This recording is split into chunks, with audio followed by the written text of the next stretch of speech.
Finally আজকে হচ্ছে শনিবার, আজকে 7 তারিখ। আর এখন আমি আছি বাড়িতে।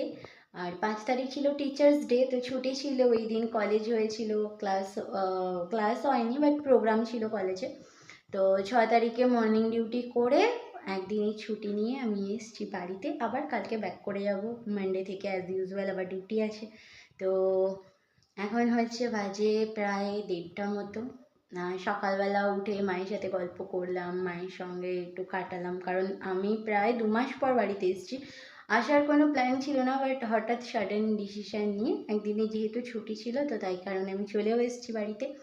এখন হচ্ছে নিচে যাব আর গিয়ে লাঞ্চ করব, কারণ অলরেডি স্নান হয়ে গেছে। আর আজকে হচ্ছে গণেশ পুজো। আর তোমাদেরকে আমি রিসেন্টলি দেখিয়েছিলাম একটা ভিডিওতে যে আমি অনেক দিন থেকে অরেঞ্জ কালারের গণেশ ঠাকুর খুঁজছিলাম। তো সেটা আমি গড়িয়াহাট থেকে পেয়েও গেছি, তোমাদের সঙ্গে ভিডিওতে শেয়ার করেছিলাম। তো যেহেতু আমি ওটা আমার বাড়ির সিংহাসনে প্রতিষ্ঠিত করেছি, তো আজকে আমি পুজো করব। এমনিতেও আগের বছর মা গণেশ পুজো করেছিল, তো আজকে আমি নিজে করব। তো তাই জন্য হচ্ছে প্রিপারেশান নিয়েছি। তো এখন আমি নিচে যাব, লাঞ্চ করে নেব, যেহেতু আমাদের বিকেলে পুজো হবে, তো তাই জন্য। আর অনেকে বলে যে কি হ্যাঁ, উপোস থেকে পুজো করতে হয় বা নিরামিষ খেতে হয়, বা আমাদের ওরকম কিছু নেই। তোমার যদি খিদে পায় বা কিছু, কারণ আমার বাড়িতেও এরকম কেউ কিছু বলে না কখনো, আর আমিও নিজে থেকে কখনো করি না। তো মা বলে যে কি খালি পেটে কখনো পুজো করার দরকারই নেই, তোমার যদি মন থেকে চায় তো তুমি সেটা করতেই পারো।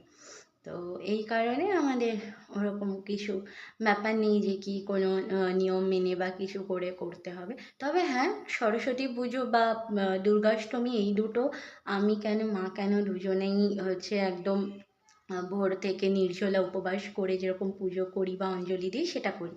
কিন্তু এমনি বাড়িতে সচরাচর যে সমস্ত পুজো হয়, মা যেমন লক্ষ্মী পুজো করে, কিন্তু আমাদের বাড়িতে যে সমস্ত পুজো যেগুলো আমি করি সেগুলোতে আমি উপোস করি না। ইভিন ভেজ খাওয়া বা ওই রীতিগুলো আমাদের নেই। তো তাই জন্য এখন যেহেতু এতদিন পরে আমি বাড়িতে এসেছি, তো মা তো অবভিয়াসলি আমার জন্য মাছই রান্না করবে, কারণ মাছ খেতে ভীষণ পরিমাণে ভালোবাসি। তো চলো এখন গিয়ে নিচে দেখি মা কী কী রান্না করেছে আমার জন্য।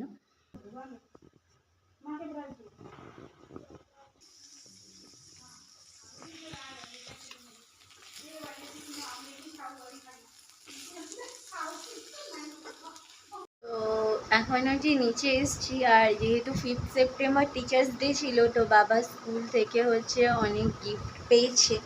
তো এইগুলো আর বাবা রেখে দিয়েছে, কারণ আমি যাতে এগুলো ওপেন করি প্যাকেটগুলো, আর আমার নতুন গিফট বা নতুন কিছু পেলে সেটা আমার ওপেন করতে ভীষণ ভালো লাগে। তো চলো এগুলো এখন দেখি কি দেবে। বেশিরভাগ পেনই আছে, তো চলো দেখি খুলে। এত কিছু গিফটের মধ্যে সবথেকে ইন্টারেস্টিং জিনিস যেটা হচ্ছে সেটা হলো সিলাকার। আর এটা একটা মেডিসিন, আর এই যে সিলাকারটাই দেখতে পাচ্ছ, এটা হচ্ছে মেনলি হাইপার টেনশন বা কার্ডিয়াক যে কোনো ডিজিজে ইউজ করা হয়। তো যাই হোক, প্যাকেটটা ভীষণ ইন্টারেস্টিং। তো চলো এটার পেনটা আমি তোমাদের দেখাচ্ছি।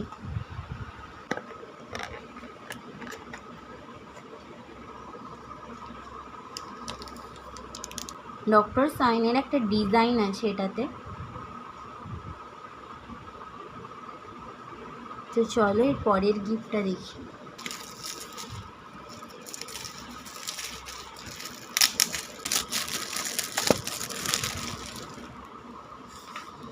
তো এটা হচ্ছে আবৃত্তির কবিতা, বিবেকানন্দ লেখা।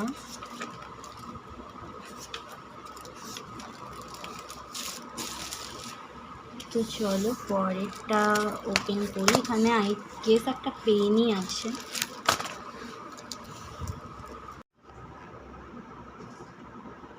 তো এটা একটা ডায়েরি আছে আর পেন আছে, আর এই দুটো আছে, এই দুটো আই গেস পেনই হবে, তো আর খুললাম না।